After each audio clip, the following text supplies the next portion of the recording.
உடற்பயிற்சி, உடல் தசைகளை இயக்கக்கூடிய தொழில், விளையாடுதல், வீட்டு வேலைகள் செய்தல் ஆகிய தசைகளை இயக்கக்கூடியவை கட்டாயம் ஒவ்வொருவருக்கும் தேவை.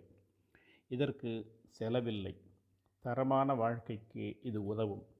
வாரத்திற்கு 150 நிமிடத்திற்காவது தசைகளை இயக்கக்கூடிய உடற்பயிற்சி தேவை என உலக சுகாதார நிறுவனம் பரிந்துரைக்கிறது.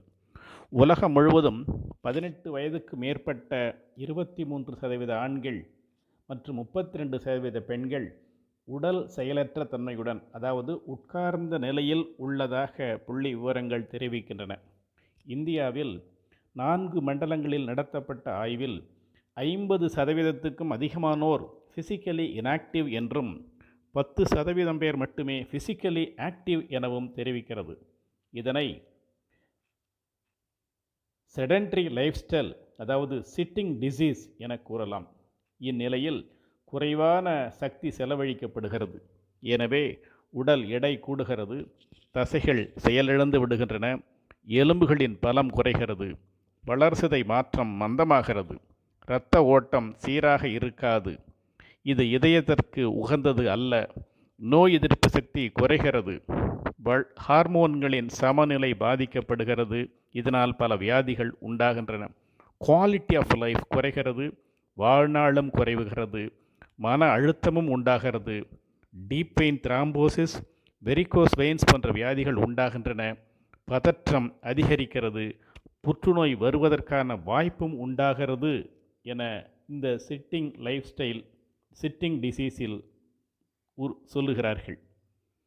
நாளொன்றுக்கு 4 மணி நேரம் உட்கார்ந்து வேலை செய்வோருக்கு லோ ரிஸ்க் என்றும், 11 மணி நேரத்திற்கும் மிகுதியாக உட்கார்ந்து வேலை செய்வோருக்கு ஹை ரிஸ்க் எனவும் வரையறுத்துள்ளனர்.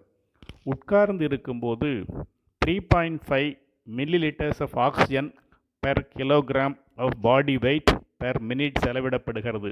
இதனை மெட்டபாலிக் ஈக்குவலண்ட் என கூறுகின்றனர். எந்த ஒரு வேலைக்கு 1.5 மில்லி ஈக்குவலண்ட்டுக்கு சமமான அல்லது குறைவான சக்தி செலவிடப்படுகிறதோ அந்த வேலையை செடென்டரி பிஹேவியர் என வரையறுத்துள்ளனர். அதே வேளையில் ஆக்டிவ் லைஃப் ஸ்டைல் உடல் எடையை சீராக்கும். இரண்டாம் இதயம் எனப்படும் காஃப் மசில்ஸை பயன்படுத்தி செய்யப்படும் எந்த வேலையும் வாழ்நாளை கூட்டும், உடல் நலத்தை மேம்படுத்தும். ஆதி மனிதன் உணவுக்காக காடுகளில் அலைந்தான். பின்னர் விவசாயம் சார்ந்த வாழ்க்கை முறையில் நமது மூதாதையர்கள் நாளொன்றுக்கு 10 மைல் முதல் 20 மைல் வரை நடக்கும் திறனுடன் காணப்பட்டனர்.